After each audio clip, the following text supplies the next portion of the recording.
வணக்கம் என் அன்பு நேயர்களே, மீண்டும் ஒருமுறை உங்களோடு இணைவதில் எனக்கு மனம் நிறைந்த மகிழ்ச்சி. இது கேள்விகள் ஆயிரம் நேரம்.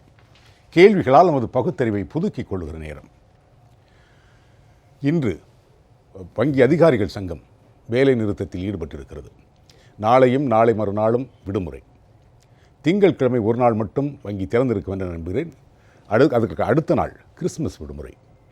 அதற்கு பிறகு மீண்டும் போராட்டம் ஆரம்பிக்கிறது. அது ஊழியர் சங்கங்களுடைய போராட்டம் 26ஆம் தேதி. வழக்கமாக வருடந்தோறும் ஏறிக்கொண்டே போகின்ற சில விஷயங்கள் உண்டு. வயது, அனுபவம், விலைவாசி உயர்வு, பொதுத்துறை மற்றும் அரசு ஊழியர்களின் சம்பள உயர்வு, இதெல்லாம் அடுக்கடுக்காக வருடந்தோறும் ஏறிக்கொண்டே போகிற விஷயங்கள். அதில் 4வது சொன்ன விஷயம் இப்போது நடந்து கொண்டிருக்கிறது. 2 முக்கியமான காரணங்களை முன்வைத்து வங்கி ஊழியர்கள் அதிகாரிகள் போராட்டத்தில் குதித்திருக்கிறார்கள். ஒன்று, வங்கிகளை ஒருங்கிணைக்கக்கூடாது, ஒரு 4 வங்கிகளை சேர்த்து ஒரு வங்கியாக மாற்ற வேண்டும் என்று மத்திய அரசு கொள்கை அளவில் ஒரு முடிவு எடுத்திருக்கிறது. அதற்கு எதிர்ப்பு. 2வது, வழக்கம் போல ஊதிய உயர்வு இன்னும் தரப்படவில்லை என்ற கோரிக்கை. இந்த 2ஐ முன்வைத்து போராட்டம் நடைபெறுகிறது. இதை பற்றி தான் நாம் இன்றைக்கு பேசப் போகிறோம். அதற்கு முன்னால் வழக்கமான குறள், இன்றைக்கும் பொருந்துகிற குறள். பொருளாதாரத்தை பற்றி வள்ளுவர் 2 வரிகளில் அழகாக சொல்லி சென்றிருக்கிறார். இது குடும்பத்துக்கும் பொருந்தும், அரசுக்கும் பொருந்தும். ஆகாறு, ஆறு என்றால் வழி, வருகின்ற வழி அளவு இட்டிதாயினும் கேடில்லை, போகாறு அகலாக்கடை. நாம் வருமானம் எவ்வளவு குறுகலாக இருந்தாலும் பிரச்சனை இல்லை, செலவினம் அதிகமாக இருந்தால், அது இல்லாமல் இருந்தால், இதுதான் குறள். நான் ஏற்கனவே சொன்ன மாதிரி வரவு செலவு 2 குடும்பத்துக்கும் பொருந்தும், அரசுகளுக்கும் பொருந்தும். இதை அரசு புரிந்திருக்கிறதா, போராட்டக்காரர்கள் புரிந்திருக்கிறார்களா என்று பல்வேறு கேள்விகள் வருகின்றன. அதை பற்றித்தான் நாம் இன்றைக்கு விவாதிக்க இருக்கிறோம். விவாதத்தில் கலந்து கொள்வதற்காக 3 விருந்தினர்கள். திரு கருநாகராஜன் அவர்கள் பாரதிய ஜனதா கட்சியினுடைய முக்கியமான பிரமுகர், அவரை அன்போடு வரவேற்கிறேன். வணக்கம். சுந்தரவள்ளி, இடதுசாரி செயற்பாட்டாளர், அவரையும் அன்போடு வரவேற்கிறேன். வணக்கம். வணக்கம். திரு கிருட்டிணன் அவர்கள், இந்திய வங்கி ஊழியர் சம்மேளனம், அவரையும் அன்போடு வரவேற்கிறேன். வணக்கம். வணக்கம். திரு கிருட்டிணன், உங்கள்கிட்ட தான் ஆரம்பிக்கணும். கிருஷ்ணன், வழக்கமாக அது தமிழ்நாடு மாநில அரசுனாலும் சரி தான், மத்திய அரசுனாலும் சரி தான், போராட்டங்கள் இருப்பதுன்னு புதுசு இல்லை. ஆனால் அறிவிக்கப்படுகிற காலகட்டம் இருக்குது பாருங்கள், அது கொஞ்சம் வித்தியாசமாக இருக்கும். போன தடவை கூட பொங்கல் அன்று தமிழ்நாட்டில் உள்ள போக்குவரத்து தொழிலாளர்கள் திடீரென்று வேலைநிறுத்தத்துக்கு குதிச்சாங்க. பொங்கலுக்கு 2 நாளைக்கு முன்னாடி நினைக்கிறேன். பொதுமக்கள் எவ்வளோ சிரமப்படுவாங்க இல்லையா? அதே மாதிரி அடுக்கடுக்கான நல்ல நிகழ்ச்சிகள் வந்துக்கிட்டு இருக்கின்றன. கிறிஸ்மஸ் வருது, புது வருடப்பிறப்பு வருது. இந்த காலகட்டத்தை தேர்ந்தெடுத்து நீங்கள் வேலைநிறுத்த போராட்டத்தை அறிவிப்பதன் காரணம் என்ன, நடத்துவதன் காரணம் என்ன? இதை மத்திய அரசை மிரட்டி பணி வைக்கிற முயற்சி என்று தோணலையா? முதலாவதாக நான் சொல்ல வேண்டியது, போராட்டம் என்பது ஊழியர்கள் மீது திணிக்கப்படுகின்றது. அவர்களாக இந்த போராட்டத்தை தீர்மானிப்பது என்பது இல்லை. சரி, அரசாங்கத்தினுடைய அணுகுமுறையின் காரணமாக இந்த போராட்டங்கள் என்பது முன்னெழுகின்றது. இந்த அடிப்படையில் அதிகாரிகள் இன்று வேலை நிறுத்தம் செய்கின்றார்கள். கடந்த ஓராண்டு காலமாக தொடர்ந்து முயற்சிகளை மேற்கொண்டு வருகிறோம். அனைத்து ஊழியர்களும் அதிகாரிகளும் இணைந்து 1966 10 இருதரப்பு ஒப்பந்தங்கள் நடைபெற்றிருக்கின்றன. அனைத்திலுமே பகுதி நேர துப்புரவாளரிலிருந்து பொது மேலாளர் வரையிலும் அவர்களுக்கு ஊதியம் நிர்ணயம் என்பது சங்கங்களும் நிர்வாகங்களும் இணைந்து அமர்ந்து பேசி தீர்மானிக்கின்ற விஷயங்கள். சரி. ஆனால் இப்போது அரசாங்கம் மிக கடுமையாக, அதுவும் குறிப்பாக IBA வங்கிகள் கழகம் ஊழியர்களுக்கும் அதிகாரிகள்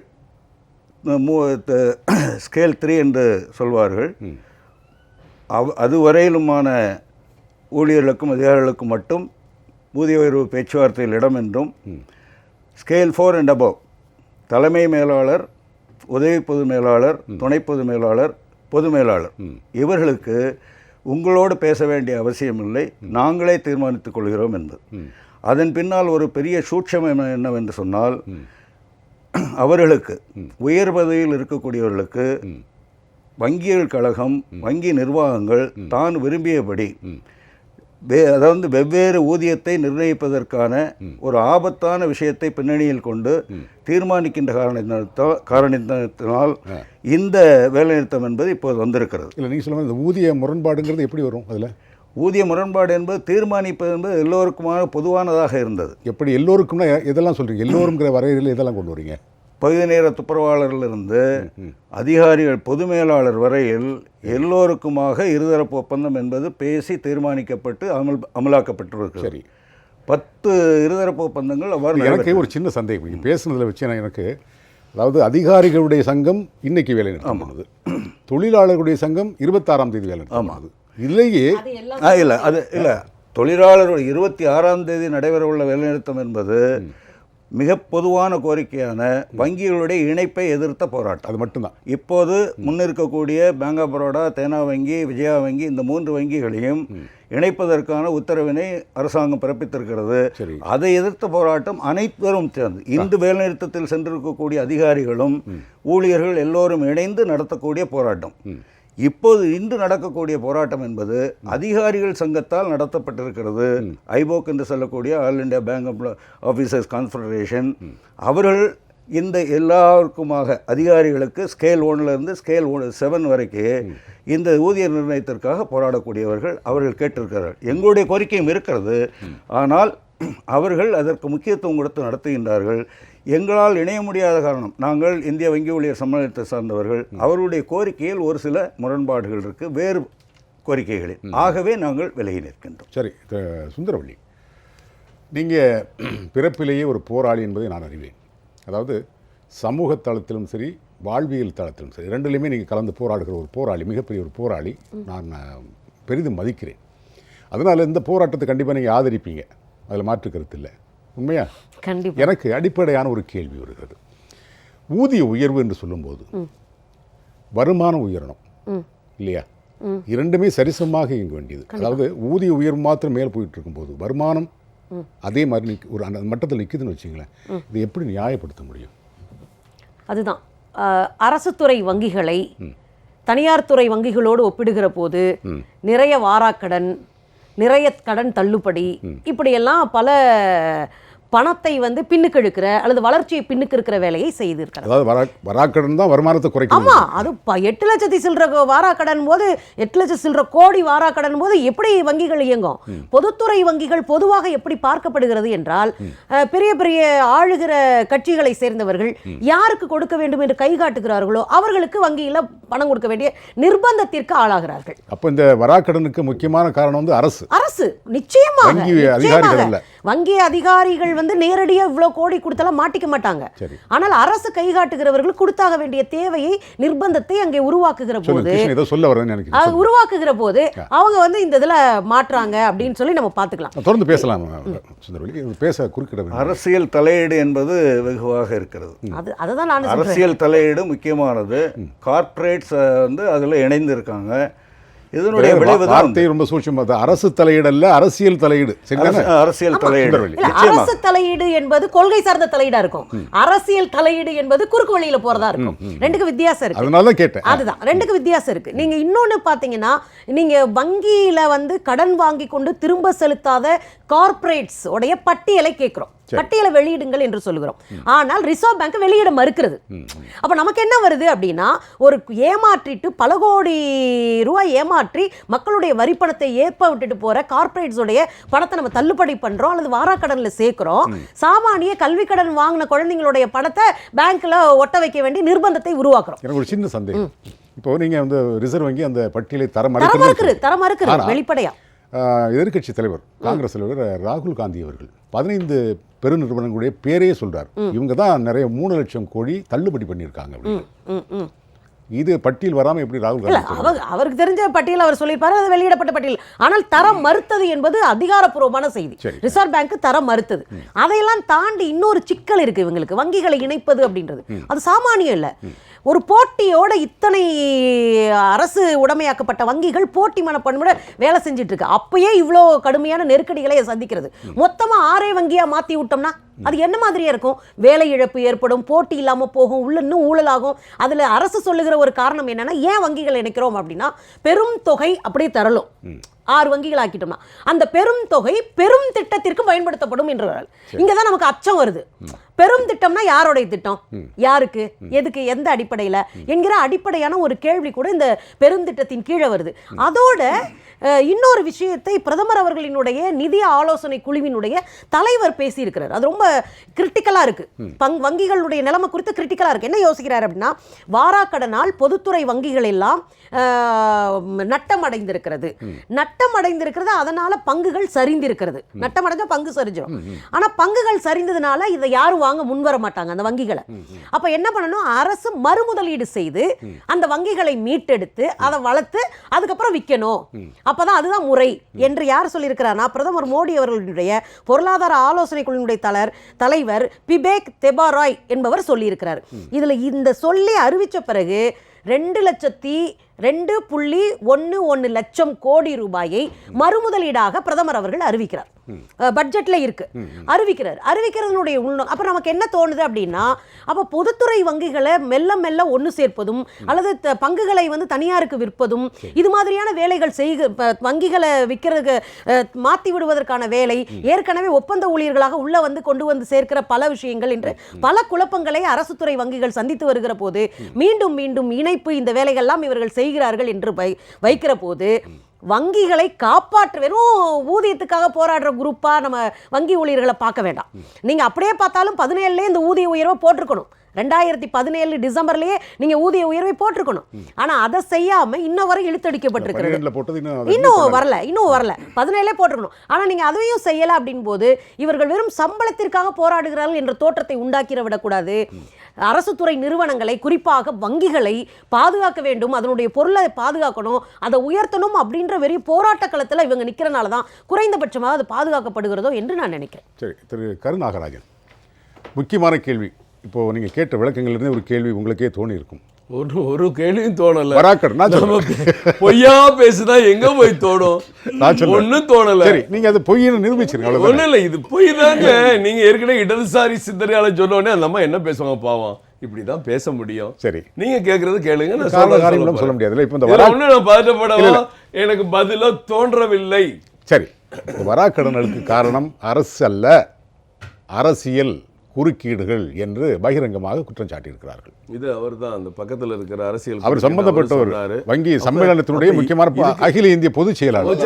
இப்போ ஓய்வு பெற்ற பொதுச்செயலாளர் நினைக்கிறேன். இருக்கட்டும், பொதுச் செயலாளராக இருக்கேன். இப்போ பணியில் ஓய்வு பெற்று தொழிற்சங்க பணியில் இருக்காங்களா? இது இந்தியன் பேங்க் அசோசியேஷன். இன்னொரு இதை சேர்த்து அவருடைய தகவலுக்காக ஒரே ஒரு விஷயத்தை சொல்கிறேன். அதாவது ஆஸ்திரேலியாவில் ஒரு ஒப்பந்தம் போடுறதுக்காக அதானி குழுமமும் ஸ்டேட் வங்கியினுடைய எம்டியும் போனாங்க. எப்போ? ஒரு ஆண்டு 2 வருஷம் அதை ஒட்டி. சரி, ஒரு 6000 ரூபா செக்கு அங்கேயே சேங்ஷன் பண்ணி 6000 கோடி எழுதி கொடுத்துட்டாங்க.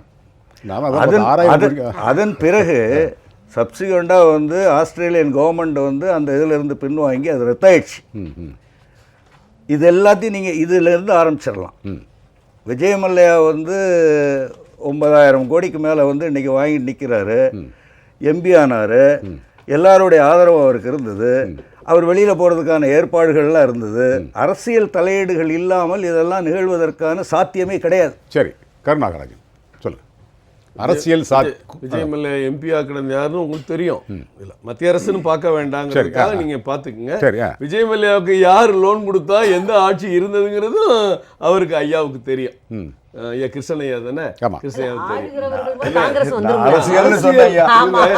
போராடுற ஊழியர்கள் எல்லாம் இந்த மாதிரி எங்களுடைய நிறுவனத்தினுடைய செயல்பாடுகளில், எங்களுடைய செயல்களில் அரசியல் தலையீடு இருக்கக்கூடாதுன்னு போராடினா ரொம்ப நல்லா இருக்கும். இனிமேல் அதை சேர்த்துக்கலாம்.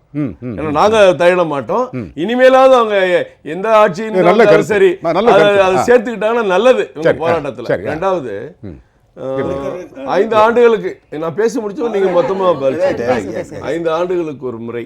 இது 2017 சகோதரி சொன்னாங்கல்ல, இது வழக்கமா 5 ஆண்டுகளுக்கு ஒரு முறை இந்தியன் பேங்க் அசோசியேஷன், அந்த அசோசியேஷனும் இங்க இருக்கிற வங்கி ஊழியர் சங்க தலைவர்களும் அரசாங்கத்திட்ட நேரடியா வங்கி ஊழியர்கள் பேசாம இந்த அசோசியேஷன் மூலம் பேசுவாங்க. அவங்க அவங்களுக்குள்ள தேவைகள் பிரச்சனைகள்லாம் இந்த அசோசியேஷன் 5 ஆண்டுக்கு ஒரு முறை மத்திய அரசு ஊழியர்களுக்கு இணையான ஊதியம் வழங்குவதற்கான திட்டங்கள் மேற்கொள்ளப்படும். இது ஒவ்வொரு 5 வருஷம் நடக்கிறது. இப்போ 2017 நடந்து முடிய வேண்டியதை அவர் சொல்றாரு. அதிகாரிகளுக்கெல்லாம் சரி பண்ணிக்கிட்டாங்க, கீழே இருக்கிற அதிகாரிகளுக்கெல்லாம் அவங்க நிர்ணயம் பண்ண முடியல, மேலே இருக்கிறவங்க அவங்களுக்கு இஷ்டத்துக்கு பண்ணியாச்சு, கீழே ஸ்கேல் 4 கீழே பண்ணலைங்கிறது சொல்கிறாரு. இதை பேச்சுவார்த்தை நடத்துறதுக்கு தான் இவங்களுக்குன்னு ஒரு அமைப்பு இருக்குது.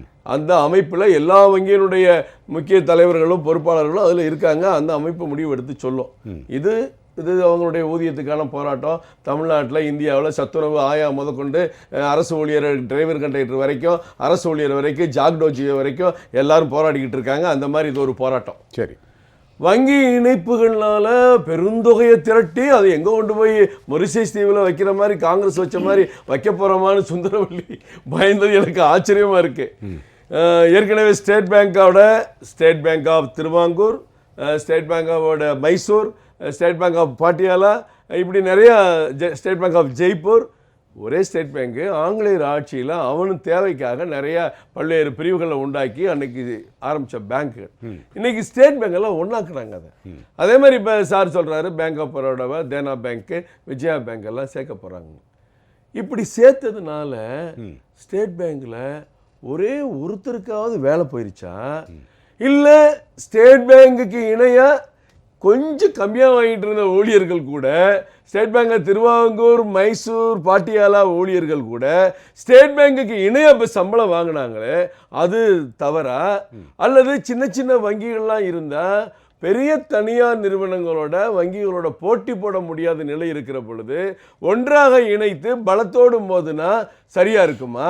அல்லது அதே மாதிரி எல்லா ஊழியர்களுக்கான வாய்ப்பு, இப்போ தேனா பேங்க்ல தமிழ்நாட்டுக்கு வேலை பார்க்குறாரு, மொத்தமே தமிழ்நாட்டில் ஒரு 25 பிரான்ச் இருக்குன்னு வச்சுங்க. ஸ்டேட் பேங்க்கு எத்தனை பிரான்ச் இருக்கும்? ஏறத்தாழ 18,000 பிரான்ச் இருக்கும். அவருக்கு வேலை வாய்ப்பு இப்போ இடத்துல அவருக்கு பரவலாக்கப்படுது. அவர் குடும்பத்துக்கு அது நல்லது இல்லையா? சம்பளம் குறைக்கப்படுதா? ஆட்களை இந்த பேச்சை நம்ம இணைச்சதுனால இந்த 1000 ஸ்டாஃப் வேண்டாம்னு எதுவும் அனுப்புறாங்களா? எதுவுமே இல்லை. எதுவுமே இல்லை. நிறைய பேச வேண்டியது இருக்கு. சொல்லுங்க. ஒரு சின்ன விளக்கத்துக்காக கேட்கிறேன் நான். இப்போ அந்த வங்கிகள் ஒருங்கிணைப்பு இருக்குல்ல, அதிலே கூட நட்டத்தில் இயங்கக்கூடிய வங்கி கிளைகள் மூடப்படும், அது இருக்கு.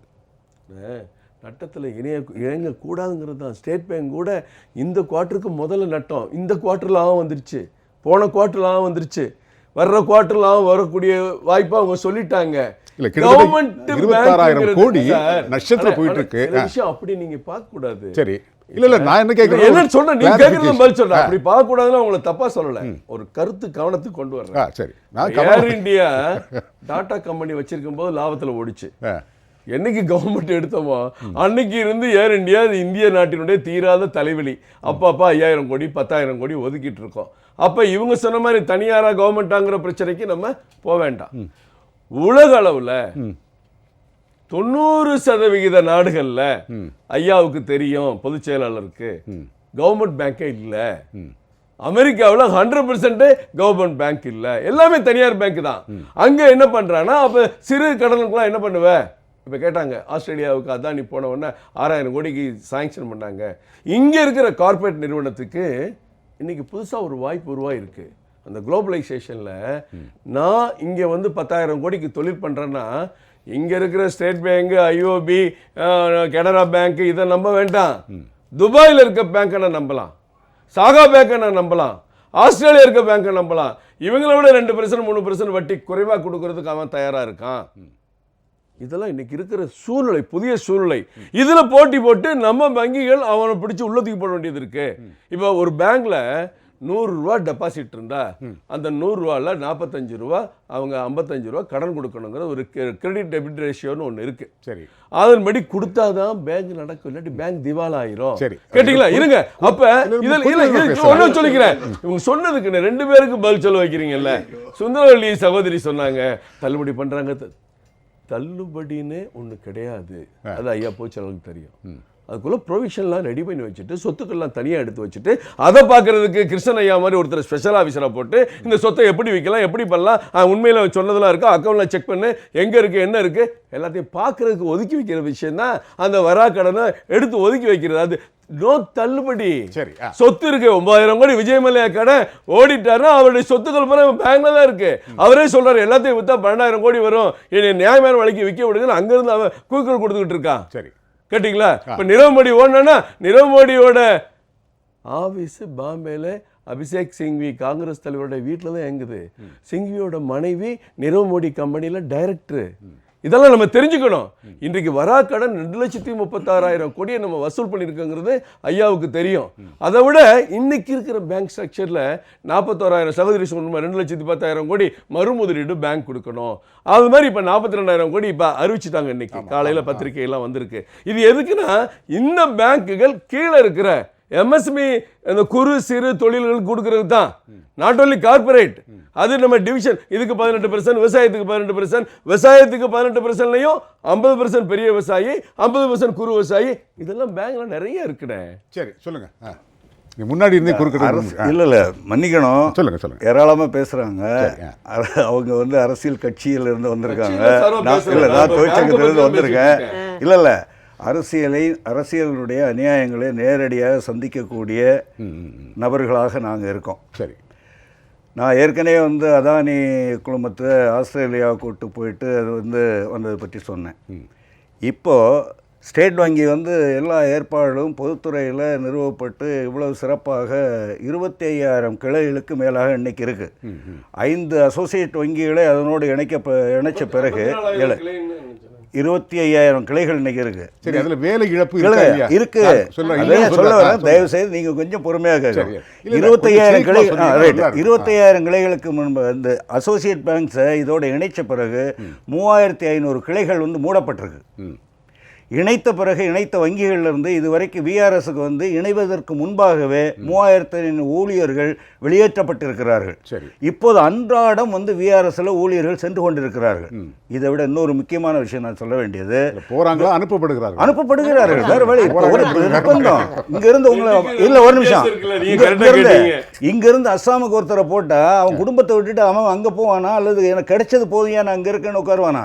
அதான் உட்கார்ந்துட்டு இருக்கான். இதோட முக்கியமான விஷயம் ஒன்று சொல்லணும். அருந்ததி பட்டாச்சாரியா வந்து ஸ்டேட் பேங்க் வங்கியினுடைய சேர்மனா இருந்தாங்க. அவங்க வந்து இப்போ ரிட்டையர் ஆகி போயிட்டு ஒரு வருஷத்துக்குள்ள அம்பானியினுடைய குழுமத்தில் வந்து அவங்க வந்து ஸ்டாண்டிங் டைரக்டராக அப்பாயின்மெண்ட் ஆகியிருக்காங்க. எங்கேருந்து வந்தது?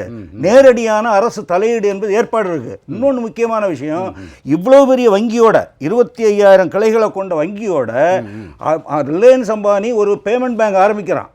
அந்த பேமெண்ட் பேங்க்கு ஸ்டேட் பேங்க் வந்து 30% ஷேரை வந்து எடுத்து மைனர் பார்ட்னராக ஜூனியர் பார்ட்னராக உட்காந்துக்கிட்டு ஸ்டேட் வங்கியினுடைய அத்தனை ஏற்பாடுகளையும் அவங்க பயன்படுத்த போறாங்க.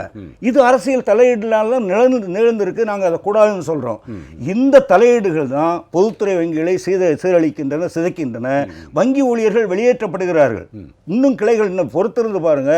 இன்னும் ஓராண்டுக்குள்ளாக ஏராளமான கிளைகள் மூடப்படும், ஊழியர்கள் வெளியேற்றப்படுவார். ஆகவே தான் நாங்கள் சொல்லுகின்றோம், இருக்கின்ற ஊழியர்களுடைய வேலை பாதுகாப்பது என்பது மிக மிக அவசியம். ஏற்கனவே பொதுத்துறை வங்கிகளில் பகுதி நேர துப்புரவாளர்கள் 1,00,000க்கு மேலே இருந்தாங்க.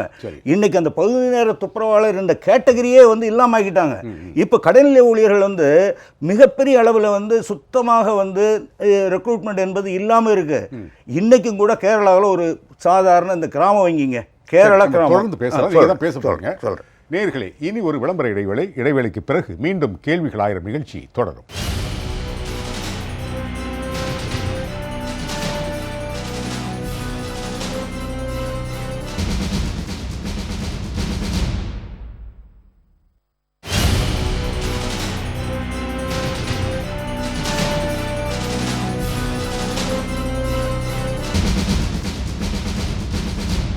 கேள்விகள் ஆயிரம் நிகழ்ச்சி மீண்டும் தொடர்கிறது. திரு கிருஷ்ணன், கடந்த 6 நாட்களாக தொடர்ந்து வேலைநிறுத்தம் நடந்து கொண்டு இருக்கிறது கேரளா கிராமின் பேங்க். சிறு சிறு கிராமின் பேங்க்லாம் ஒன்றா சேர்ந்து நடத்தினாங்க. 450 தற்காலிக ஊழியர்கள் வந்து கடைநிலை ஊழியர்கள் வந்து நிரந்தரம் கோரி 2 பேர் வந்து இன்டர்நெட் ஃபாஸ்ட் உட்காந்துருக்காங்க. கண்டினியூஸாக ஸ்ட்ரைக் பண்ணிட்டு இருக்காங்க. இந்த 450 பேருக்கு வேலை கொடுக்கறதுக்கு வந்து இந்த கிராம வங்கியில் என்ன நஷ்டம் வந்துடும்? செய்ய மாட்டேங்கிறாங்க.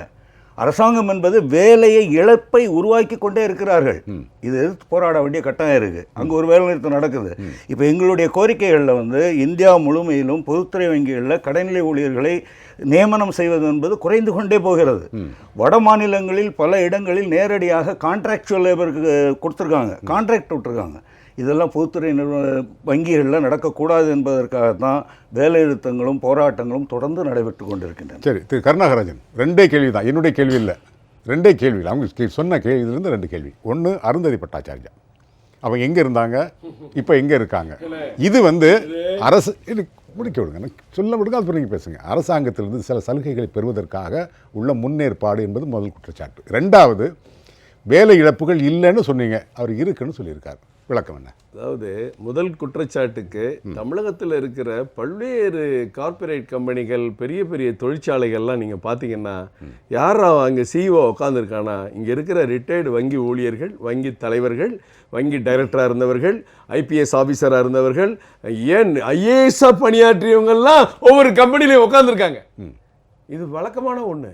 அவங்கள்ட்ட இருக்கிற அந்த பொருளாதார திறமை அல்லது நிர்வாக திறமை அதை பயன்படுத்துறதுக்கு பல்வேறு தனியார் கம்பெனிகள் ஓய்வு பெற்றவங்களை அகாமடேட் பண்ணிக்கிறது. நடப்புல தமிழ்நாட்டில் சென்னையில் மட்டும் 1000 கம்பெனி உங்களுக்கு காட்ட முடியும். இதை வந்து அம்பானி கம்பெனி கேள்விகள் 1000 காட்ட முடியும். அது மாதிரி உங்களுக்கு அடையாளங்க 1000 காட்ட வரிசை நம்ம சொல்லிடுவேன். தனிநபர்களை இப்போ நீங்கள் சொல்ல வேண்டாங்கிறக்கா நான் பார்க்குறேன். அம்பானி கம்பெனி வந்து 1000 கம்பெனியோட சேர்க்க முடியாது. நீங்கள் அது முக்கியமான நீங்கள் இது ஒரு வழக்கமாக இருக்குது. இப்போ ரிலையன்ஸ் நீங்கள் இருக்குது, ரிலையன்ஸ் சென்டரில் போய் ஒரு பாருங்கள், டாக்டர் ராதாகிருஷ்ணன் சாலையில் மாடி 4ஆவது மாடியில் ஒரு ஐபிஎஸ் ஆஃபீஸர் அங்கே வந்து நிர்வாகி சிஇஓ உட்காந்துருக்காரு. எல்லாம் இதெல்லாம் வழக்கம், அவருக்கும் தெரியும். அண்ணன் சொல்கிறாரு இப்படிலாம் அரசியல் தலையீடு அதானின்னு, அவர் பொறுப்பில் இருக்கும்போது பேசியிருப்பாரான்னு தெரியல. இன்னைக்கு ஓய்வு பண்ணிட்டாங்க. இன்னைக்கு 2வது சொல்கிறேன், இல்லை எனக்கு தெரியாது. 2வது பரவலாக இன்றைக்கி ஸ்டேட் பேங்க் 54,000 பிரான்ச்சு, நான் தெரிஞ்சது 26,000ங்கிறாங்க, நான் படித்தது 54,000ங்கிறது. இவ்வளோ பிரான்ச்லையும் அங்கங்கே ட்ரான்ஸ்ஃபர் போகிறது, அந்தந்த ஹோம் ஸ்டேட்டு அவங்க ஏரியா இதெல்லாம் பார்த்து தான் கொஞ்சம் கொஞ்சம் பண்ணுவாங்க.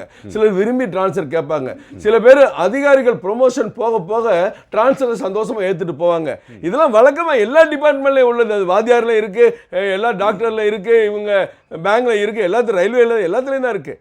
இதெல்லாம் ஒரு குறையாக குற்றச்சாட்டாக பண்ண முடியாது. விஆர்எஸ்னாலே தானாக போகிறது தான். நான் போக விரும்புகிறேன், நீ கேஸ் போட்டால் நின்றோம். உங்களை யாரும் தலையாக கழுத்து பிடி சொல்ல முடியும்? ஏன் இப்படிலாம் ஒரு அவதூறு பரப்பணும்? கிராம பேங்க்னா கேரளா மாநில கூட்டுறவு கிராம பேங்கா என்ன பேங்க்னு எனக்கு தெரியல, அதெல்லாம் அங்கே இருக்கிறது. 2வது, இன்றைக்கி சின்ன சின்ன பிரான்ச்சில் ஒரு நடைமுறையே இல்லை, அங்கே செயல்பாடே இல்லை. எல்லாத்தையும் ஏடிஎம் கார்டு கொடுத்துட்டோம். இந்தியாவில் 39 கோடி பேருக்கு பேங்க் அக்கௌண்ட் ஆரம்பித்து கொடுத்துட்டோம்.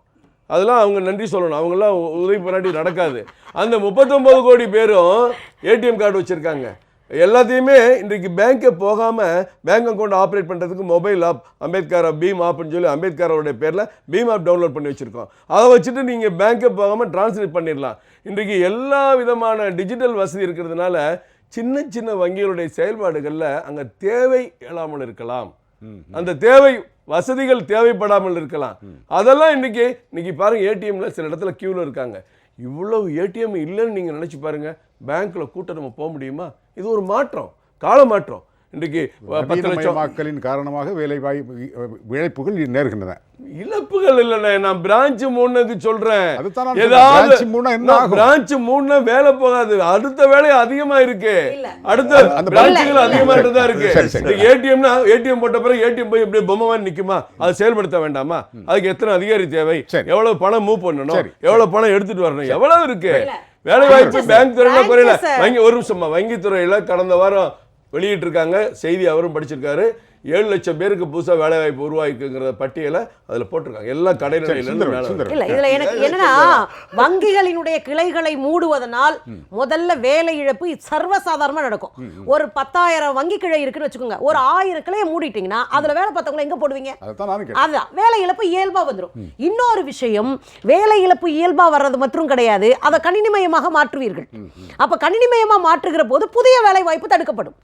ஏற்கனவே வேலை வாய்ப்பு இழப்பு வரும், புதிய வேலை வாய்ப்பு தடுக்கப்படும். அதோட கணினிமயமாக்கப்படுது. நீங்க வரவேற்கிறீங்களா, எதுக்குறீங்க? இல்ல இந்தியா போன்ற மக்கள் தொகை அதிகமாக இருக்கிற, ஜனத்தொகை அதிகமாக இருக்கிற நாடுகளில் வேலை வாய்ப்பு இருக்கிற இளைஞர்கள் இருக்கும்போது நீங்கள் எல்லாவற்றையும் கணினிமயமாக்கணும், தேவைக்கு கணினிமயமாக்கணும், அதுல மாற்று கருத்து இல்லை. ஆனால் மனுஷங்க செய்யக்கூடிய வேலைகளுக்கு கூடுதலான உத்தரவாதம் படுத்தணும்.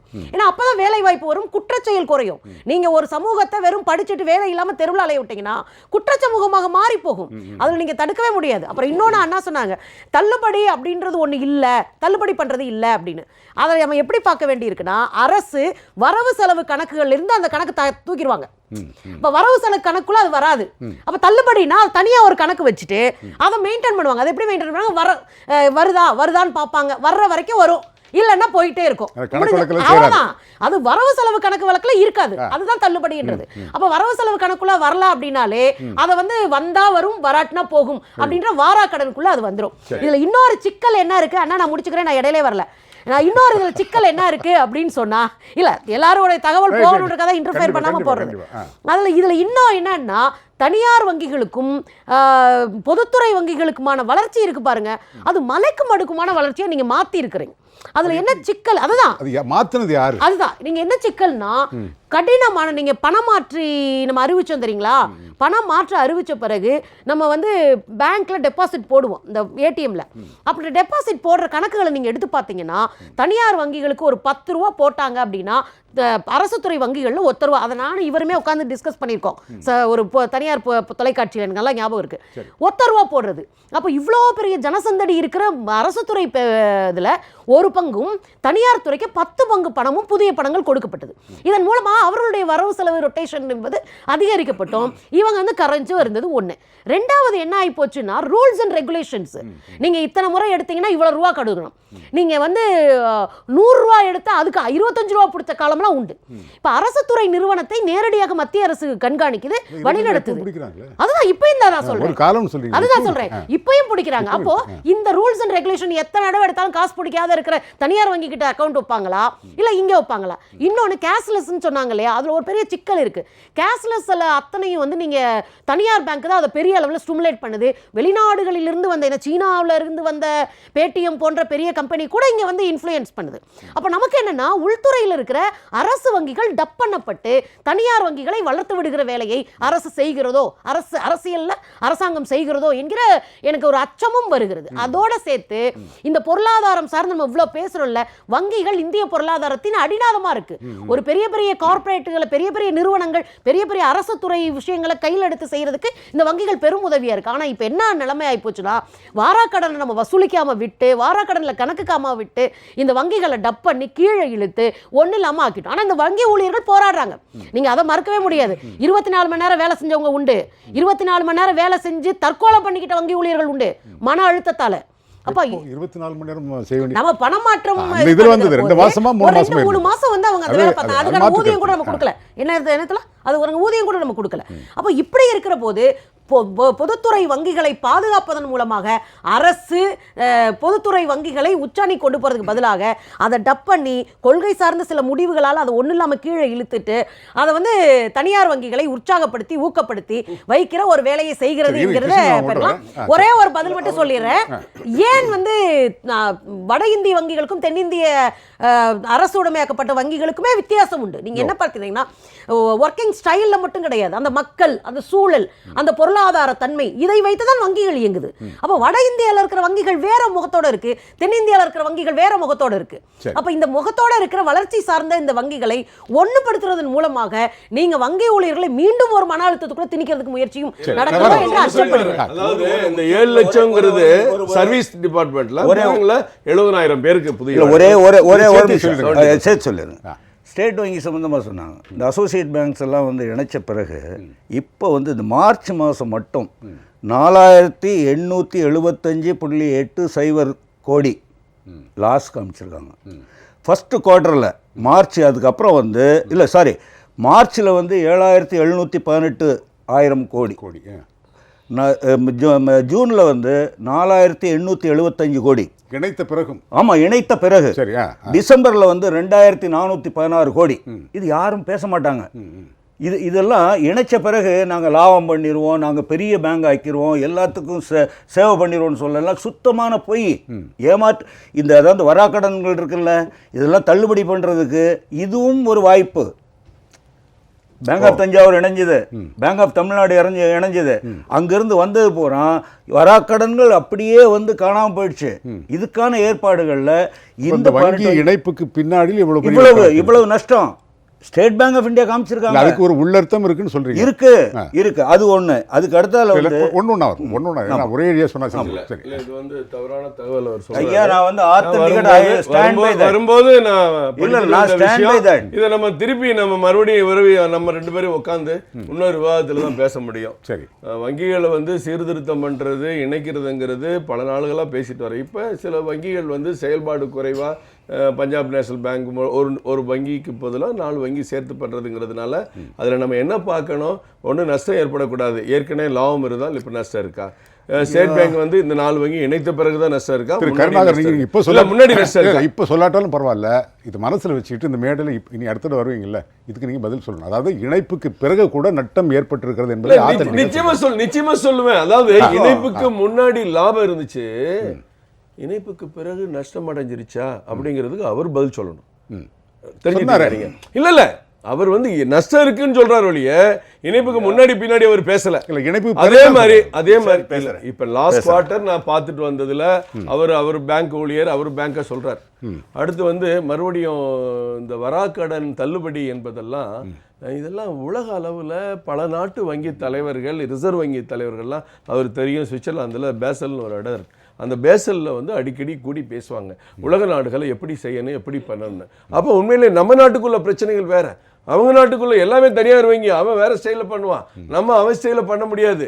இப்ப அவன் முதலீடு திரட்டுற மாதிரி நம்ம முதலீடு திரட்ட முடியாது. இந்த பிரச்சனை எல்லாம் இருக்கு. அவன் தான் இர்ரெகுலர் என்பிஏ இதெல்லாம் கொண்டு வந்தான். இப்ப அவர் சொன்ன மாதிரி, சகோதரி சொன்ன மாதிரி, வங்கி எல்லாம் கம்ப்யூட்டரைஸ்லாம் 25 வருஷத்துக்கு முன்னாடி ஆயிடுச்சு. 2001 ஆயிடுச்சு. எல்லா பேங்க்கும் கம்ப்யூட்டரைஸ்டு.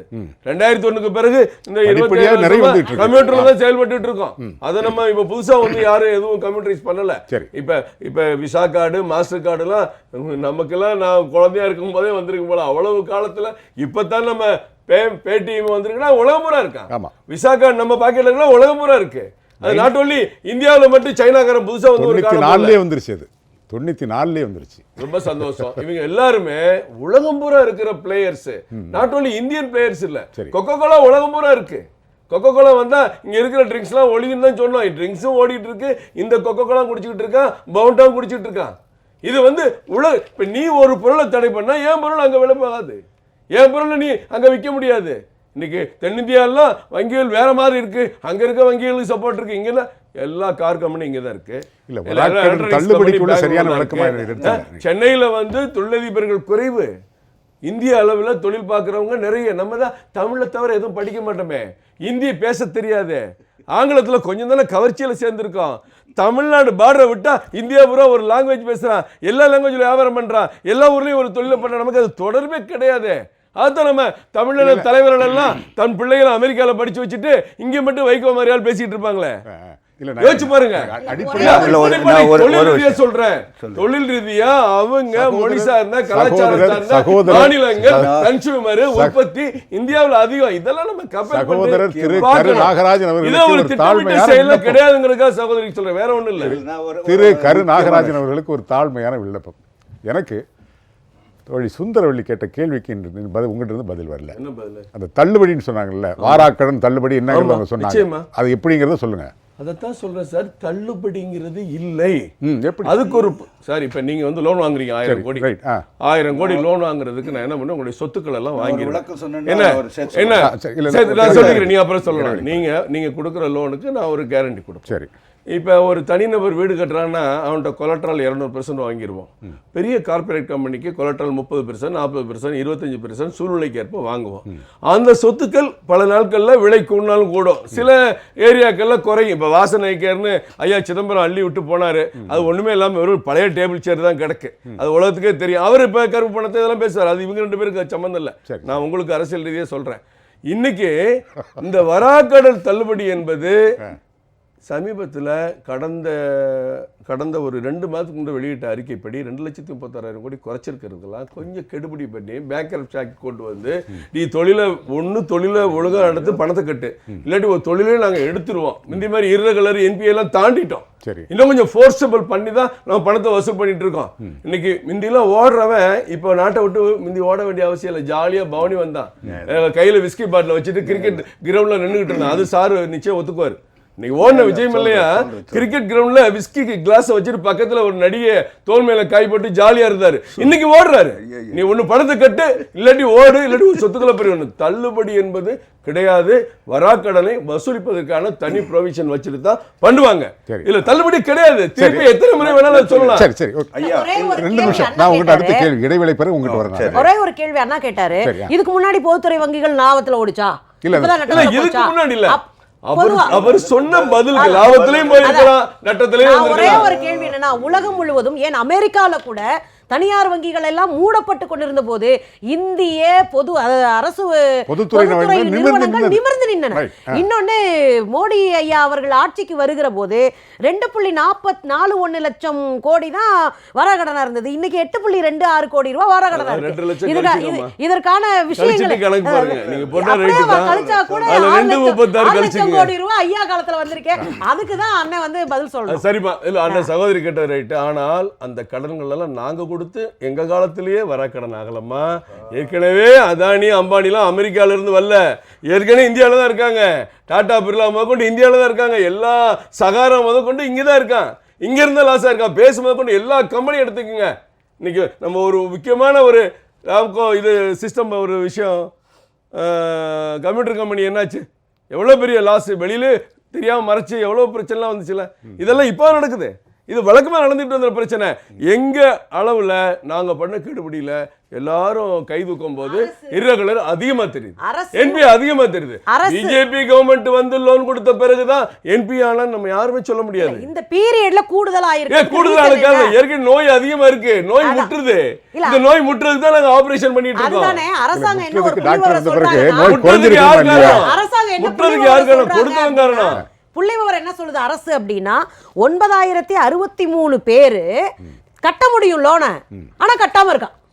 அரசு புள்ளிவிவரம் சொல்றது. அப்ப நமக்கு என்ன தோணுதுன்னா, கட்ட முடிஞ்சவன் ஏன் கட்டல, அதுக்கு பின்னாடி இருக்கிற அரசியல் என்ன, அதுதான் அடிப்படையா கேட்க வேண்டியது. கண்டிப்பா கேட்கணும். அதான் நம்ம எடுத்துட்டோம். அது லூசா விட்டது தப்பு.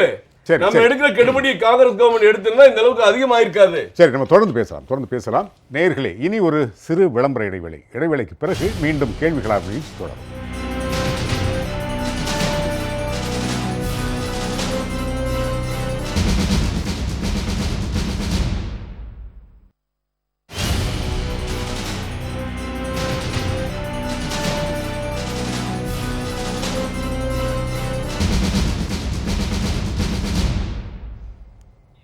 கேள்விகளாக நிகழ்ச்சி மீண்டும் தொடர்கிறது. சொல்லுங்க, சுருக்கமா சொல்லுங்க ப்ளீஸ். ஒரு முக்கியமான விஷயம் சொல்லிடுறேன். நிகழ்ச்சியோட இறுதி கட்டத்துக்கு வந்துட்டோம். இறுதி கட்டம் கடைசியாவாங்க. சிறப்பாக செயல்பட்ட ஒரு நிறுவனம் அப்படி லாஸ் ஆனது, அதனுடைய உரிமையாளர்கள் வந்து கைது செய்யப்பட்டார்கள் சொல்ல வந்தது சத்தியம் கம்ப்யூட்டர். நம்ம மனசுல எப்போ இந்த ராம்கோ இருக்கிறனால டக்குன்னு வார்த்தை வந்து தவறா புரிஞ்சுங்க. நான் வாபஸ் வாங்கிக்கிறேன். Okay right. என்ன கொஞ்சம் பொறுமையாக அனுமதிக்கணும். எனக்கு பல விஷயங்களை வந்து முக்கியமான கேள்வி சுந்தர் வெளியிட்டு நான் கேட்கணும். 7 லட்சம் பேருக்கு வேலை வாய்ப்புங்கிறது சொல்லிட்டேன். வங்கிகளில் இருந்ததை பூரா வந்து சொல்லிட்டீங்க, மக்களுக்கு தெரியணும். இல்லை, வாய்ப்பு இல்லை. வராக்கடன்கிறது 2016 ஒரு புது சட்டம் கொண்டு வந்தாங்க. அந்த சட்டம் என்பது இன்சால்வன்சி அண்ட் பேங்க்ரப்டசி கோடு. அந்த காலத்தில் வந்து மஞ்சள் நோட்டீஸ் கொடுக்குறதுன்னு சொல்லுவாங்க. ஆனால் இப்போ ரொம்ப மரியாதையாக கொண்டு வந்துட்டு இப்போ வசூல் பண்ணுறோம்னு சொல்கிறாங்களே, வராக்கடனை குறைச்சிட்டோம்னு சொல்கிறாங்களே, இது அப்பட்டமான பொய், அப்பட்டமான தில்லுமுள்ளு. எப்படின்னு சொன்னால், 1000 கோடி கொடுக்க வேண்டிய இடத்துல 200 கோடியை வசூல் பண்ணிவிட்டு 800 கோடியை வந்து தள்ளுபடி செய்கிறாங்க. 2 லட்சம் கோடி வந்து வசூல் பண்ணுறதா இவங்க சொல்கிறதுல வந்து உள்கணக்கு என்பது இன்னும் 4 லட்சம் கோடிக்கு மேலாக வந்து அவங்க சாப்பிட்டுட்டு போயிட்டாங்க. இதுதான் உண்மை. நான் இதை யார்கிட்ட வேணாலும் எங்கே வேணாலும் வந்து அவர் வேணால் முழுசாக வந்து இதை பற்றி தெரிஞ்சுக்கிட்டு வந்து சொல்லட்டும். ஐபிசி என்பது இன்று வங்கிகள் மீது சுமத்தப்பட்டிருக்கக்கூடிய கார்ப்பரேட்டுகளுக்கு சாதகமாக ஏற்பாடு செய்திருக்கக்கூடிய சட்டம் வங்கிகள் மீது சுமத்தப்பட்டிருக்கு. ஆமாம், சுமத்தப்படு. இவங்களுடைய ஆட்சிக்கு பிறகுதான் அந்த சட்டம் வந்தது. அதுக்கு முன்னாடி எல்லாம் வந்து என்பிஏ இருந்தது, ஓடிஎஸ் இருந்தது, எல்லாம் இருந்தது. இந்த ஐபிசி தான் இன்னைக்கு வந்து வங்கிகளை சிதைப்பதற்கான மிகப்பெரியது, கார்ப்பரேட்ஸ் வந்து லாபம் பெறுவதற்கான ஏற்பாடு என்பதை நான் இங்கே ஆணித்தரமாக நான் சொல்ல விரும்புகிறேன். ஒன்று. ரெண்டாவது வந்து டிஜிட்டல் இதெல்லாம் வந்து இப்போ உள்ள ரிப்போர்ட்டில் வந்து இந்த டிமானிட்டைசேஷனில் வந்து என்னென்னமோ சொன்னாங்க, எதுவுமே நடக்கலை, எல்லாம் தலைகீழாக நடந்தது. டிஜிட்டல் உட்பட அது வரல. பன்னாட்டு கம்பெனிகளுக்கு வந்து வருமானம் தேடி கொடுப்பதற்கான டிஜிட்டலாக இருக்குமே ஒழிய இந்த நாட்டுக்கு தேவைப்படாது, இருக்காது. இன்னொரு விஷயம், இன்னைக்கு ஆர்டிஃபிஷியல் இன்டெலிஜென்ஸுங்கிறது வந்திருக்கு. ஆர்டிஃபிஷியல் இன்டெலிஜென்ஸ் எல்லாம் வந்து வேலை நிலைமைகளில் கொண்டாந்து இறக்கணும்னு சொன்னால் 77% இப்போதைய வேலைகள் என்பது 2025 காணாமல் போயிடும். இந்திய நாட்டில் இருக்கக்கூடிய 135 கோடி ஜனத்தொகையில் 19 வயசு குறைவானவர்கள் வந்து கிட்டத்தட்ட 35 கோடி இருக்காங்க. அவர்களுக்கான ஏற்பாடுகள் உலகம் பூரா, இந்தியா முழுமையும் பேசப்படுகிறது, உலகம் முழுமையும் பேசப்படுது. அவர்களுக்கான வேலைவாய்ப்பு என்று வருகின்ற போது கம்ப்யூட்டர் நவீனமயத்தை எதிர்க்கிறோமா இல்லையாங்க, நாங்கள் ஆரம்பத்தில் எதிர்த்தவங்க. ஆனால் அதை மக்களுக்கானதாக மாற்றுவதற்கான ஏற்பாடுகளை பண்ணணும். ஒரு டாக்டர் கையில் வந்து கத்தி இருக்குதுன்னு சொன்னால் அவர் ஆப்ரேஷனுக்கு பயன்படுத்துவார். ஒரு கொலகாரன் கையில் வந்து கத்தி இருக்குதுன்னு சொன்னால் அவன் கொலை பண்ணுவான். இதுதான் நடைபெறுது. இந்த கம்ப்யூட்டர் என்பது இந்த சாதாரண மக்களுக்கும் ஏழை எளிய மக்களுக்கும் வேலைவாய்ப்பு உருவாக்கி தரக்கூடியதாக இருக்கணுமே ஒழிய இது அவை வேலையில் இருக்கிறவனு வீட்டுக்கு போய் சொல்கிறதுக்கான ஏற்பாடு இருக்கக்கூடாது. மூன்றாவதாக அதாவது நான் வந்து வேலையில் இருந்தபோது எனக்கு வந்து இதெல்லாம் விஷயம் தெரியுமா என்னன்னு கேட்டாங்க. முதலில் இந்த கரப்ஷனை எதிர்த்து போராடிய சங்கம் எங்களுடைய சங்கம். இந்தியன் வங்கியில் 1995-96 மிகப்பெரிய அளவில் இந்த கரப்ஷன் என்பது வெளிவந்தது. அதனை எதிர்த்து அதற்காக போராடியவர்கள் எங்களுடைய இந்திய வங்கி ஊழியர் சம்மேளனத்தை சார்ந்த நான் இங்கு அமர்ந்து சொல்கிறேன். அதன் காரணமாக இன்று ஏராளமானோர் இன்றைக்கி வந்து கோர்ட்டில் இருக்காங்க, பெயில் வாங்கியிருக்காங்க, இதெல்லாம் நடந்துகிட்டு இருக்கு. இதே வேலையை வந்து இந்த அரசாங்கம் குறிப்பாக இந்த வங்கி தொழிலை, இந்த வங்கியினுடைய இந்த அத்தனை ஆதாயங்களையும் கார்ப்பரேட்ஸுகளுக்கு அப்படியே டிரான்ஸ்ஃபர் பண்ணுறதுக்கான ஏற்பாடுகளை பண்ணிகிட்டு இருக்காங்களே ஒழிய இவருடைய சிஞ்சிற்றேனும் தேச நலனுக்கான ஏற்பாடுகள் இல்லை என்பதை நான் முழுமையாக உணர்கின்றேன். சுந்தரவல்லி, கொஞ்சம் ஆழமாக விவாதித்தோம். இதை தாண்டி ஒரு சாமானியனாக எனக்கு ஒரு கேள்வி வருகிறது. இந்த வேலைநிறுத்த போராட்டத்தில் முக்கியமானது ஊதிய உயர்வு. இப்போ சொல்கிறது அது மத்திய அரசு ஊழியர்களாலும் சரி, மாநில அரசு ஊழியர்களாலும் சரி, அந்த வேலை நிறுத்த போராட்டம்னு நடத்தும்போது எனக்கு சமீபத்தில் ஒரு முகநூலில் ஒரு செய்தி படித்தேன். உண்மையிலே மனசுக்கு ரொம்ப வேதனையாக இருந்தது. கிட்டத்தட்ட தமிழ்நாட்டில் மட்டும் 87 லட்சம் இளைஞர்கள், நன்கு படித்த இளைஞர்கள் வேலை இல்லாமல் இன்றைக்கி வெளியே அலைஞ்சிட்டு இருக்காங்க. அதில் ஒரு இளைஞன் பதிவு போடுறான், அந்த மாநில அரசு ஊழியர்கள்லாம் போராட்டம் நடத்துறதுக்கு தயாராகி கொண்டு இருக்கிற சூழலில் இந்த ஜாக்டோஜியோ போராட்டம் அனௌன்ஸ் பண்ணாங்கல்ல, அப்போ 10,000 ரூபாய்க்கு வேலை செய்ய நான் தயாராக இருக்கிறேன். அவன் படிப்பும் போட்டிருக்கான், எனக்கு வேலை கொடுங்கள். நீங்கள் 50,000 60,000 கேட்டு போராடுறாங்கல்ல, அவங்களெல்லாம் வீட்டுக்கு அனுப்புங்க, எனக்கு 10,000 ரூபாய்க்கு நான் தயாராக இருக்கேன். இந்த உணர்வுகளை புறந்தள்ளிவிட்டு இந்த வேலைநிறுத்த போராட்டத்தை மட்டும் நம்ம எப்படி ஆதரிக்க முடியும்? இல்லை, அந்த உணர்வே தவறான உணர்வுன்னு நான் நினைக்கிறேன். ஏன்னா எனக்கு வேலை கொடுன்னு அந்த பையன் சட்டையை பிடிச்சிருக்கணும், அதுதான் உணர்வாக இருக்கும், உண்மையான உணர்வு. எனக்கு வேலை கொடுக்கணும் அரசாங்கம், நான் படிச்சுட்டு இந்த நாட்டினுடைய குடிமகனாக நான் இருக்கேன், எனக்கான வேலை வாய்ப்பை அரசாங்கம் உருவாக்கி கொடுக்கணும். ஆனால் இன்னொரு வேலை பார்த்து கொண்டிருப்பவர்கள் தங்களுடைய ஊதிய உயர்வுக்காக, நீங்கள் சம்பளம் அப்படின்னோடனே பல லட்சம் பல ஆயிரம் அப்படிலாம் போகாதீங்க. வங்கி ஊழியரில் கடைநிலை ஊழியர்கள் வெறும் 5,000 10,000க்குள்ள கிரைட்டீரியா இருக்கு. நீங்க அரசு போக்குவரத்து ஊழியர்களுக்கும் 108 ஆம்புலன்ஸ் ஓட்டுறான் பாருங்க, அவனுக்குள்ள ஊதிய உயர்வு எடுத்து பாருங்க, கண்ணில் கண்ணீர் வரும். அதுதான் நீங்க இருக்கு. அரசு போக்குவரத்து ஊழியர்களுடைய சம்பளம் அது நீங்க பார்த்தாலே அது ரொம்ப குறைவான ஊதியம். நீங்க அவங்க பண்ற வேலைக்கும் அவங்களுக்கு கொடுக்கப்படுகிற ஊதியம் ரொம்ப குறைச்சுன்னு தான் நான் சொல்லுவேன். நீங்க இப்படி பார்க்கணுமே ஒழிய அந்த இளைஞனுடைய கண்ணீரை நாங்கள் மதிக்கிறோம், ஆனால் அவை வேலை வாய்ப்பை உருவாக்கக்கூடிய அரசினுடைய நெற்றி போட்டில் அடிச்சு வேலை கேட்கறதா இருக்கணும். அதே சமயத்தில் போராடி தன்னுடைய ஊதியத்திற்காக நீங்க பார்த்தீங்கன்னா இங்க இருக்கிற அரசாங்கம் போலீஸ்காரங்களுக்கு 2 மாசம் ஊதியம் கொடுக்கல, ஸ்பெஷல் படைக்கு. அவங்க வந்து உட்கார்ந்து போராடுறாங்க. ஊர்காவல் படைக்கு இதில் போய் எலெக்ஷன் டியூட்டி பார்த்துட்டு வந்ததுக்கு பணம் கொடுக்கல, அவங்க போராடுறாங்க. அப்போ நம்ம என்ன பண்ணுறோம்னா அரசு ஊழியர்னே நினைச்சோடனே கையெழுத்து போட்டு சம்பளம் வாங்கிட்டு போகிறாங்க அப்படின்னு நம்ம நினச்சிட்டு இருக்கிறோம். பென்ஷன் வராதவர்கள் உண்டு, புதிய பென்ஷன்ற பேர்ல புதிய பென்ஷன் திட்டம் என்கிற பேர்ல நீ நானும் சேர்ந்து ஆளு கொஞ்சம் பங்கு போட்டு இது பண்ணலாம் அப்படின்றது உண்டு. முந்தைய காலத்துல எங்க அம்மா அப்பா வாங்கின பென்ஷன் திட்டம் இப்போ இல்ல, என்னுடைய செட்டுக்கு பென்ஷனே கிடையாது, என்னுடைய செட்ல பென்ஷனே கிடையாது. இப்படி பல விஷயங்களை அரசு ஊழியர்கள் சந்திக்கிறாங்க. அப்ப சந்திக்கிற போது இது எல்லாமே சம்பளத்துக்கானக்குள்ளதான் வரும். பென்ஷனோ அதுவோ இதுவோ எல்லாமே சம்பள கணக்குள்ள வரும். எனவே நம்ம அப்படிதான் இதை பார்க்கணும். எனவே ஒரு ஊழியனுடைய போராட்டம் அவனுடைய வாழ்வியல் அவனுடைய சூழல் சார்ந்ததாக இருக்குமே ஒழிய, வேலை கேட்பவர் வேலை கேட்டு அரசுக்கு நெருக்கடி கொடுக்கணுமே ஒழிய, இந்த ஊழியனுடைய வேலையை விட்டுட்டு எனக்கு 10,000 கொடு அப்படின்னு கேட்பது அது முதுகுல குத்துறதுக்கான சாதாரண விஷயம். திரு கருநாகராஜன், நிகழ்ச்சியுடைய இறுதி பகுதிக்கு வந்தாச்சு. ஒரு நிமிஷம் எடுத்துக்கங்க. ஒரு நிமிஷம் இல்லைங்க. இப்போ கிருஷ்ணன் அவர்கள் வந்து ஒரு உள்நோக்கத்தோட இந்த ஒட்டுமொத்த தேசத்தையும் தேச நலனையும் அரசாங்கங்களையும் இவ்வளவு ஒரு கீழான பின்னோக்கி மாட்டு வண்டியில பயணம் செஞ்ச காலத்துக்கு நான் திருப்பி போவேன்னு சொன்னா இவற்றை இந்த கருத்து கேட்கக்கூடாது. இன்றைக்கு படிச்சுட்டு வர 25 இளைஞர்களை கூப்பிட்டு நீங்க ஜிஆர்டிவில பேசணும். கேட்டீங்களா? 2,36,000 கோடி வந்தது உண்மை, ஆனா 4 லட்சம் கோடி வெளியே போயிடுச்சுங்கிறதெல்லாம் இன்னைக்கு கடுமையான சக்கையை பிழிஞ்சு வாங்குறமே. ஒவ்வொரு பேங்க் ஆபீசர் இந்த ஊழலுக்கு காரணம் யாரு? முதல்ல பேங்க் ஆபீசர்ஸ், அப்புறம் அரசியல்வாதி. நீ ஒரு தவறானவனுக்கு தகுதி இல்லாதவனுக்கு கடன் கொடு என்று சொல்லும் போது நான் கையெழுத்து போட மாட்டேன், இந்த ஃபைல் எடுக்க மாட்டேன் சொல்றதுக்கு உங்க தைரியம் எங்க போச்சு? நீங்க யாரு? நீங்கள் இந்த நாட்டுடைய பிரஜை தானே. இந்த நாடு நல்லா இருக்கணும், பொதுத்துறை வங்கி நல்லா இருக்கணும்னா நீ ஏன் கடன் கொடுக்குற? அரசியல்வாதி சக்தி மிக்கவர்களா? அரசு நீங்க மாத்தாதீங்க பேச்ச. ஒரு எம்பியோ ஒரு எம்எல்ஏவோ ஒரு மந்திரியோ ஒரு நிதி மந்திரியோ ஒரு ரிசர்வ் பேங்க் கவர்னரோ கையெழுத்து போட்டு லோன் கொடுக்கறது இல்ல. பிரான்ச் மேனேஜர் போட்டா தான் லோன் கொடுக்க முடியும். என்ன பண்ணீங்க? இந்த இதுக்கு ரீசெட்டில்மெண்ட் நீங்க பண்ண கொடுமைதான் காரணம். இன்னைக்கு கடுமையான நடவடிக்கை எடுத்திருக்கோம். சகோதரி சொன்ன மாதிரி தமிழ்நாட்டில் பிரச்சனைகள் இருக்கு, வேலை இல்லா திண்டாட்டம் இருக்கு. 87 லட்சம், நான் படிச்ச 93 லட்சம். ஆனால் அந்த சகோதரன் 10,000 ரூபா கொடுன்னு சொல்லி கேட்டானா நியாயம்தான், அவங்க கேட்கறது நியாயம்தான், போராடுங்கிறது. ஆனா இன்னைக்கு சென்னை உள்பட சென்னையிலிருந்து கன்னியாகுமரி வரைக்கும் எல்லா துறையிலையும் கட்டிட வேலையில இருந்து ஹோட்டல் இருந்து நகைக்கடையில இருந்து வட மாநில இளைஞர்கள் 50 லட்சம் பேருக்கு வேலை பார்த்துட்டு இருக்காங்க. கடைசி எவ்வளவு பெரிய தவறு. எனக்கு உண்மைகளை நம்ம எங்க இருக்கோம், நம்ம பையன் என்ன பண்ணிட்டு இருக்காங்க? நான் இங்க வந்து அரசியல் பேசுவதற்காக வரவில்லை. ஒரே நிமிஷம். நான் வந்து உண்மையை பேசினாலே தேச விரோதி என்று சொல்லக்கூடிய நிலைமையில் வாழ்கின்ற நான் இன்னைக்கு வந்து நீங்க புரிஞ்சுக்க வேண்டியது ஒரு நிமிஷம் நீங்க நான் சொல்றேங்க. தவறு செய்த அதிகாரிகள் மீது நடவடிக்கை எடுக்கிறார்கள், ஏராளமான அதிகாரி நடவடிக்கை எடுக்கிறார்கள். நல்லா கேட்டுங்க. முதல்ல சொன்னார் இல்லையா, பொதுத்துறை வங்கிகள் முதல்ல இந்த துஷ்பிரச்சாரத்தை வந்து நிப்பாட்ட சொல்லுங்க.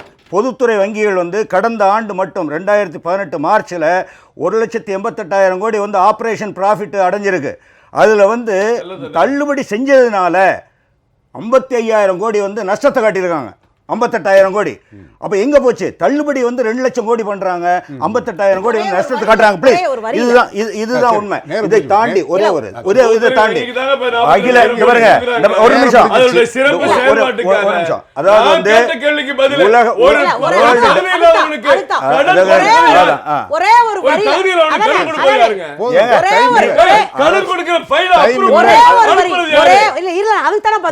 ஒரே ஒரு வரியில சொல்லலாம் அப்படின்னா, அரசியல்வாதிகள் சொல்லுகிறார்கள், ஏன் அதிகாரிகள் கையெழுத்து போறீங்கன்னு கேக்குறாங்க. நீதிபதிகளே சொன்னதுக்கு கையெழுத்து போலனா கொலை செய்யப்படுகிற போதே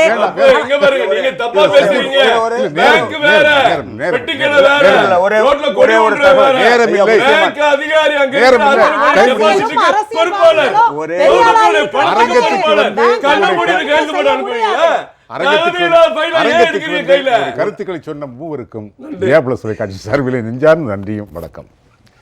நேயர்களே, மீண்டும் ஒரு கேள்விகளான நிகழ்ச்சி உங்களை சந்திக்கும் வரை உங்களுக்கு வணக்கம் சொல்லி விடைபெறுவது உங்கள் எம்ஜிஆர். வணக்கம் நேயர்களே.